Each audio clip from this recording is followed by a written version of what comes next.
back to Asinine Radio, a weekly podcast where we talk about music, and, well, that's pretty much it. So, let's go!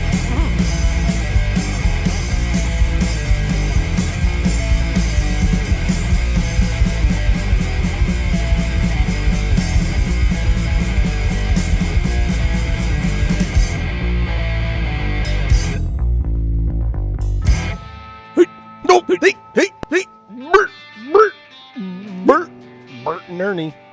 This is Asinine Radio. This is the weekly music podcast where every week we take whatever band or artist we're doing and we listen to all their records and we rank them from worst to best. But before we do that, we do our 6 Degrees with Tom DeLonge, which I didn't do this week, but that's fine. I did. While you're listening, well, we have something. But before we get into that, what do we have? Asinine Radio. I can't think, I'm stupid. Go to Apple Podcasts, go to Spotify, give us 5 stars on that. Social media is at Asinine Radio. We have a voicemail or a phone number you can call, leave us a voicemail, shoot us a text. That phone number is 503-893-5307. And the Discord server, if you want that link, hit us up. We'll send it to you and join our Discord. And my name is Tyler, and way out there, hundreds of miles away, is Jeff. And now that we have the intros out of the way, let's get into our 6 Degrees of Tom DeLonge. What do you got, Jeff? Go. There we go. Yeah, I got 2. I was gonna do one for every band member, but then I forgot till this week. But luckily, last week I had already done 2. Fuck, can't even talk. Let's go with Topa Hedonism.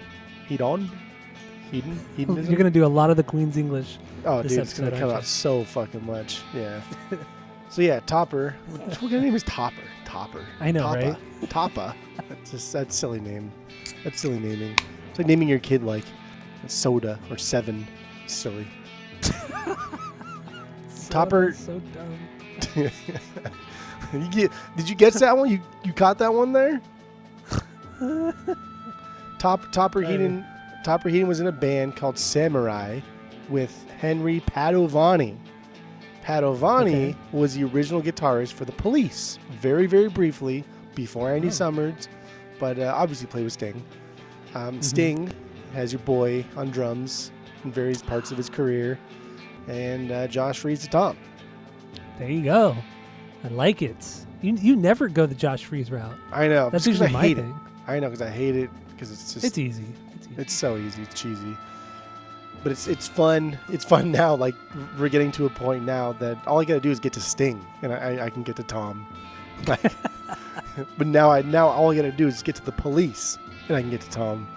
So true. You know, our 6 degrees is expanding. It's becoming easier.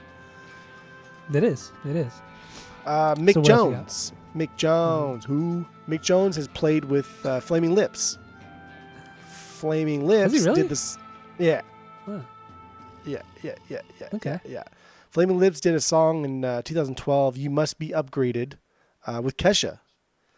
Kesha was featured on a song called "Drop Dead" by this artist named Grandson. I never heard of Grandson. I've heard of him, but I don't know much about him though.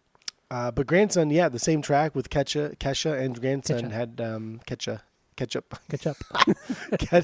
The same track. It was Kesha, Grandson, and on drums it was Travis Barker.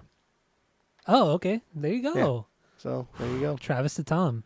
There you Travis go. the Mick boxcar Jones racer to to Tom, baby. Fucking Yeah, easy that's peasy. the route I would have taken. Sure. Well, it really wasn't hard. Like this is with Toppa, and then like I'm sure Joe Strummer would have been super easy. What is Topper? Is that like a common name? That was a terrible Arnold impression. Oh, it's so funny though. But wait, what was the question? What's the question? I don't know. Topper's a stupid name. Yeah, it is a stupid name. I've never heard it. I've heard Hopper, but never Toppa. Yeah, but Hopper's still a Top of stupid these nuts. name. That's oh, wow. Okay. I don't know. I'm fucking weird tonight. I'm getting wild, baby. Ooh. Well, wild and crazy kids. So is that all we got on the 6 Degrees of Tom DeLonge? Yeah, 6 Degrees of Tom DeLonge. I did in 4. All right, No big deal. Let's wait. What'd you say? I did in 4. No big deal. It's easy peasy. So let's jump into our rankings of the Clash records. Like I said, they have 6 records, full-length records that we're going to rank from worst to best, and then we're going to give our biggest banger from each of them, or possibly a stinker if they're that bad. So what do you got for number 6, Jeff? Go. Cut the crap, okay? Cut the crap. Their 6th album, the last one. What the fuck is this? This is a joke? Like, come on. You don't even have like your boy. Mick Jones even here. Yeah. Why are we doing this? Why is this happening? Now you have this producer who's writing songs with the band too. Was this like Feldman? Is that what's happening here? Like we had this It seems like it. horribly produced new wave pop rock album, courtesy of Bernie Rhodes, who's a cuck, because I didn't even fucking realize that the Clash had severe ties to the Sex Pistols, per Bernie Rhodes, which I guess we'll get into later on or whatever. But that's annoying. Yeah. But this is actually bad. And this was like their only album that I did not enjoy in the slightest. There was nothing about this that I liked. Every song on here was at least bad to stinker. There was nothing even okay. It's a period of the band where they should have just not done this. It's embarrassing. It's truly embarrassing. Yeah, I have nothing. You're right. I have nothing for this. This was irritating. You are right. It's also my number 6. It's by far the worst. I got halfway through and I almost didn't finish. I thought, what's the point? What is the point? This is just garbage. It's bad new wave music, and they even at this point they hired session musicians to play on it, and why even make it a record? And then doing? I know. After this, Joe Strummer said like he wishes they hadn't even made this record. He doesn't even consider it a Clash record, so nobody likes it. Not even Strummer himself. It's stupid. It's just fucking bad. trash. Not even anything close to a banger. It's just forgettable at best. Forgettable at best. Sorry, I got nothing else on Cut the Crap. It's shitty. So what do you got for number 5? Number 5 is Give 'Em Enough Rope. Okay, Give 'Em second Enough record. Rope. The second record, 1978. This is such a different album from their first. This one is very heavy in the pop melodies and pop instrumentals. This one has like their new drummer Tapa as a full-time member and on every track. And he's a solid drummer, and he gets better with every album. And it's kind of cool to hear that progression. But he definitely brings the poppy rolls here, like as his main fill. Like that's what he does. And the Clash pretty much do like one or two things, the staccato being one of them, and then like Tapa's poppy rolls throughout the album. It's not a bad album though. It's quirky and funny, and a lot of the lyrics are pretty still forward thinking for the Clash and in this era. But I mean, I fucking will never ever go back to this, knowing what the Clash have done in their best parts. This is just this was forgettable, and this one and my number 4 could just been interchangeable. I picked my number 4 just because there was like one or two songs I thought were really fucking good. I give them enough rope. Meh. No banger, right? No banger. No. So my number 5 is oh my gosh. My number 5 is Sandinista, 4th record, the triple album. Fuck, this album was just ridiculous. I mean, there were parts that were really cool, but a lot of filler, a lot of just stuff like, why are you doing this? Like, it's just mediocre. Like some of the gospel stuff they're doing, I understand doing something different, but it just sounds lame, and a lot of filler, man. A lot of filler on this one, and I don't know. The one song that actually kind of really stood out to me that I really liked was the song "Look Here," because it's that fast jazzy song with that killer fucking bass line. That was a real standout track for me, outside of like the goofy gospel stuff that was on here and some of the rockabilly stuff, like the overtly rockabilly stuff, because they've always had that tinge to their music, but.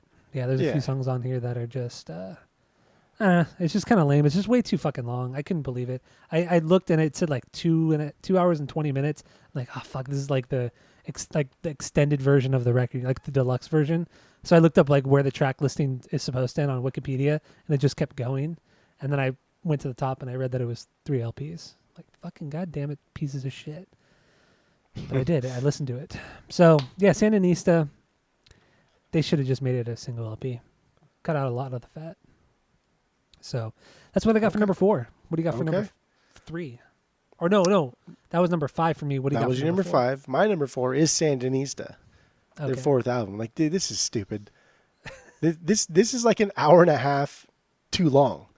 Like these songs, I get the idea of it. I like genre hopping. I think it's cool. But when you have like 6 songs that are like reggae, butted up against like 6 punk rock songs, butted up against 4 gospel songs, it devalues the song. It makes the transition seem fucking endless. It's just, dude, come on. When you just have one reggae song right next to a punk rock song, right next to a gospel song, those hit harder. And they're just better. And there's a lot of filler, like you said. This album is an hour and a half of fucking filler. I fucking cannot crazy. even believe this. And I respect the fact that they took less money to put this out and big time. price it as a single LP, even though it's 3. But I'd still get my money back. 'Cause this is dumb. I don't know. This is dumb. It's stupid. I'd rather just have a quarter of these songs and let the genre hopping hit harder. That's what I would want. I agree. God, this is fucking ridiculous. I listened to this as I was doing chores. I ran out of chores. I finished everything. Like I was done. And I said, okay, it's so cool. I still have an fucking long. hour left. Like, come on. There were points on it where I would go, oh, did the record start over? Because I have my Spotify on loop, and I thought, okay, I had to have started over, and then I'd look, and there's still like 14 songs left or 7 songs not left. even I'm like, half done. fucking god damn it! It was annoying, really annoying. There was some really, really good stuffs in here, though. That's why I put it a little bit absolutely. above Give 'Em Enough Rope. The song One More Dub, that song was super dope. Dude, just like good dub stuffs. And there's a lot of really, really good stuffs here, but like I'm never going to listen to this because it's too fucking long. I would know. never, ever go back. I would go back to Cut the Crap before I would go back to this because I'm not going to sit through 2.5 hours of music. That's silly. Calm down. That's a Star Wars movie. That's a Calm fucking down. Star Wars movie. I could have watched Calm Jedi. down. Silly. You would not go back to Cut the Crap. Cut the Crap. That's straight silly boy talk. Dude, I'm not investing 2.5 hours of my fucking life to listen to a Clash album. That's silly. All right. So my number 4 is Give 'Em Enough Rope. And just because this album is kind of forgettable, there's a few songs that stand out, like Last King in Town. That one, it's catchy, it's fast. The bass is turned up really loud in the mix, and you can just hear him kind of walking up and down the fretboard, and that's a killer song. But overall, the songs kind of bleed into one another. Obviously, they experiment a little bit more on this record than their first, which is way more straightforward punk at the time, and that's cool. But it just they hadn't quite refined. They hadn't refined what they would become. You know, this is purely a transition record. That's it. So yeah, Give 'Em Enough Rope. That's my number 4. So what do you got for 3? Number 3 is the album of the week, baby. Combat Rock. Combat Rock. Okay. Combat Rock. It's all right. So There my we number go. 3 is London Calling. Really the only reason why London Calling is where it is because it's a little too long. It's a double LP. This band was way too ambitious for their own good. And had this record been a little bit shorter, it might have been better than a couple other records. But you know, this is where they really kind of perfected the different genres that they're influenced by. You know, the reggae, the little bit of dub. Obviously, the punk is here, and this is a killer fucking record. Except I hate the song "London Calling." I fucking hate that song. I've never liked it. I think it's a dumb song. Because honestly, Strummer, his voice is kind of annoying. Oh, It really is. Oh. It's kind of annoying at times. here we go. And that song, London, the title track is obnoxious. But my favorite Clash song is on London Calling. And if you don't know already, it's Clampdown. Clampdown is, fuck, man, that is a perfect song. It's a beyond banger. It's a beyond catchy song. More fourth Clampdown. Simple as that. That's all you need. That's all you need to make a perfect song. Just that one line. Just that one fucking line. But yeah, London Calling's great. And I kind of don't like the cover art. Oh, I think it's just become too cheesy over time. okay. This know. is just sit down. Stop. Stop. It is. Come on, dude. Drop. Put him down. Shut him down. Whoa. It's true though. It's true. Okay. But yeah, London Calling solid. I would definitely get this on vinyl. This is where I'd get everything on vinyl from my number 3 to 1. So even though I already have Combat Rock on vinyl. Oh, do you not have the Clash? The Clash? No, I don't have the Clash. Oh. Nope, just Combat. Okay. So yeah, London Calling, killer fucking record, killer record. So what do you got for number 2? London Calling, baby. Their third record. This dude. So like this is when I really realized that this band loves that staccato shit. Like that is what they're all about. Every fucking song they do is just ding ding ding ding ding ding ding. Every fucking thing they do. Yeah, It's fine. It's fine. I agree. I can't stand that. I can't stand the London Calling song. I think it's so thank God. annoying. It's Thank so God. fucking irritating. I even especially like when they tried to- howl. When they howl too. Oh, it's so annoying. It's so obnoxious. I like Joe Strummer's vocals. I like it a lot, but he annoys me in this one. Like whatever thing he does there, that's fucking annoying. And I even try to get behind like the bass line because it seems like a cool bass line, but I can't get over London Calling, the title track. I think it's just dumb. I think it's just dumb. I don't like it. It's very dumb. Yeah. I like for sure the reggae and ska songs. Like those are my favorites on here. I love the clean guitar tone. It's got like really faint distortion on it, and it rips. It's super deep. It's super rich. I like it. Goddamn, this one surprised me the most because I thought this was going to be lower just because I hate London Calling the title track so much. I thought this so was going to too. be a shitty album, and it's two. It's a double album. It's like, come on, that's just silly. So I thought this was going to be really low, but this one, dude, this one fucking like jumped out and surprised me pretty hard. And there's some really great bass lines and some really great grooves for this like not to be a great album. Like it's unreal. But like I don't ever hear people talk about how great this album is aside from two things: London Calling and the cover. And it's just when people talk about how much they love the Clash, they talk about like the hit singles and stuff like that.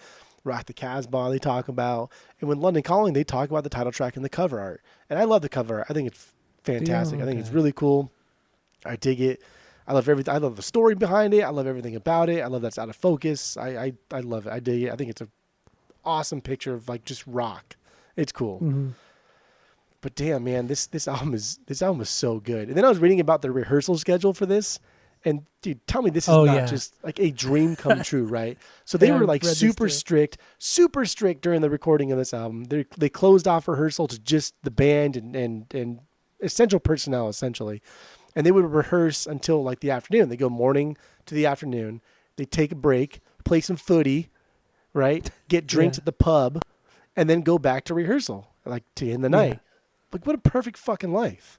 Yeah, perfect day. What a perfect life. They do this 6-7 days a week. That's just, Mind you, it's unreal. But also, they recorded their records very quickly. So it was like, probably 2 or 3 months of that, if even that. So it 2-3 wasn't like they were months doing of this for a year. bliss. Of course. Yeah. Give me 2 weeks of that. Dude, it would be so much fun. And then creating the music that they did on this particular record. Killer stuff. This is truly an amazing record, and I had no idea it was even a double LP. Like I didn't know that until this week. And so it's just, I don't know, the Clash. The Clash is a band that I just don't know a lot about until this week, and it was fun. And this was definitely the biggest surprise of how good this album is. And I for sure am going to buy this on the vinyls at some point.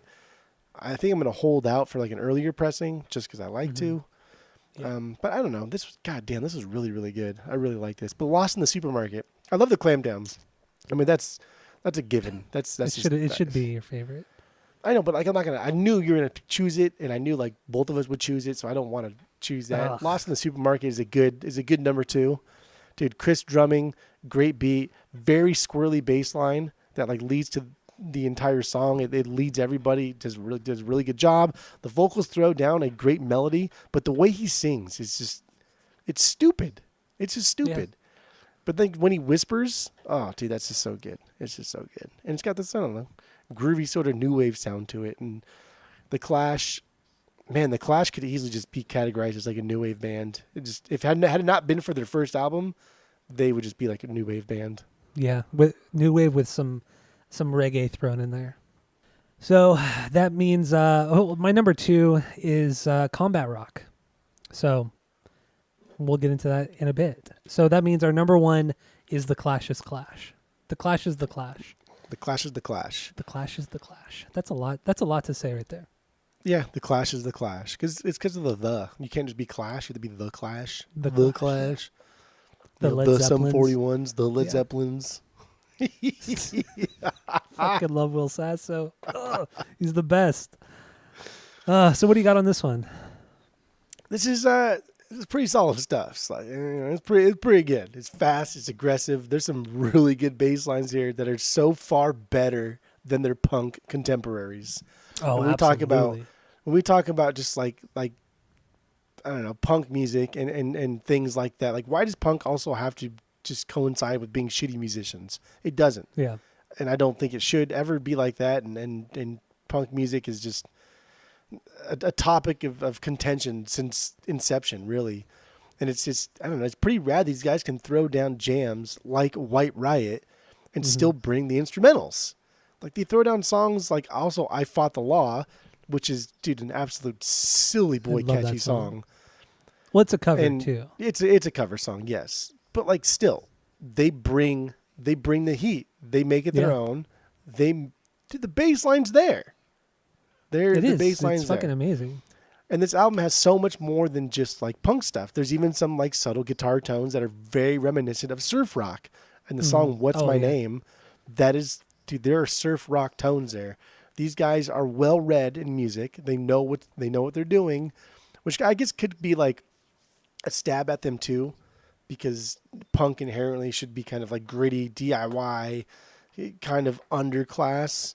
Whereas Yeah. these guys really were never any of that stuff. They were the cleanest of the punk bands of the time. And so for them to come out and put out a clean album like The Clash is the Clash and be really good at their instruments kind of is very unpunk of them. Mm-hmm. But Yeah. I don't give a fuck because goddamn, this is just, I mean, comparing this to like, this is even the Sex Pistols is like comparing apples to like $1 million. Like it's stupid. It's stupid. It's true.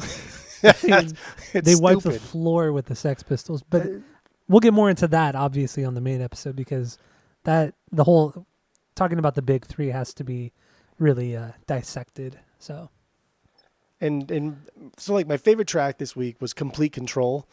This is that's a good it's- song too. dude, just rad bass line. And it was super snotty and punk, but like an actual good song rather than just being annoying for the sake of being annoying, Yeah, like yeah. Johnny Rotten. Like you can still be snotty and obnoxious and annoying and have that, I don't know, that vibe to you, but put out good music. Mark Adkins, super fucking annoying, constantly snotty, constantly annoying. But it's great music because he doesn't take it seriously, and he Yeah. prides himself on writing. Like Goodermouth has a lot of really good pop melodies. They do. They really do. Even though he's not a great singer, the melodies are there. They're there. Man, the Clash is the Absolutely. Clash is It's good, pretty man. good. I love pretty good. I love White Riot. I don't care if it's a single. That's the best song on the record. White Riot is the best. I don't know if it's because we did this song on Rage Against the Pod, because Rage did do a cover of it, but this song is so unique to the band. I feel they don't have a lot of songs that are this catchy. Like this and Clampdown are arguably some of their catchiest songs. Wow. Outside of some of the singles, Yeah. they're pretty fucking catchy and they're fantastic. And White Riot is amazing. I love this song and I wrote down too that this entire record it's very snotty but not annoying like Sex Pistols. Like I immediately picked up on that as well, and it's way more melodic than anything the Sex Pistols and even the Ramones ever did. This band's better, much better. But like I said, we'll break it down more on the main episode. But yeah, the Clash is the Clash. It's cool how this is just like a really good punk record, like through and through a good punk record with subtle things thrown in there, and that's why this is my number one. Honestly, there's enough outside influence to give it like a really cool character, And yeah, great fucking record. So the Clash is the Clash. And Man, you the know Clash what? is the Clash. I never realized this, but on the cover, it's only the three members. They kicked out the drummer, or the drummer left right after this, and they decided not to have him on the cover, even after he just played the drums on the entire record. It's kind of fucked up. I think Topper played on a couple songs, or like on the He played U.S. on the EP version, after. because there's different songs on the U.S. version, obviously. Yeah. Because that's the horribleness of music and history. So Well, they released this in the UK, and they didn't release it in the US until 2 years later. So in that 2 year after span, their second album, yeah. So in that 2 year span, they put out an EP and put out the second record, and the stuff that's on the US version is from that EP, or a lot of the songs are from the EP, and that was the one that Topper played on. So Topper, Tottenham Hotspurs, Tottenham Hotspurs. Queen's English. All right. So that you got anything else for the rankings, or are we good? That's it. That's all. All right. Well, thank you all for listening. Stay tuned for the main episode, and yeah, get into that. Work for the clamp down.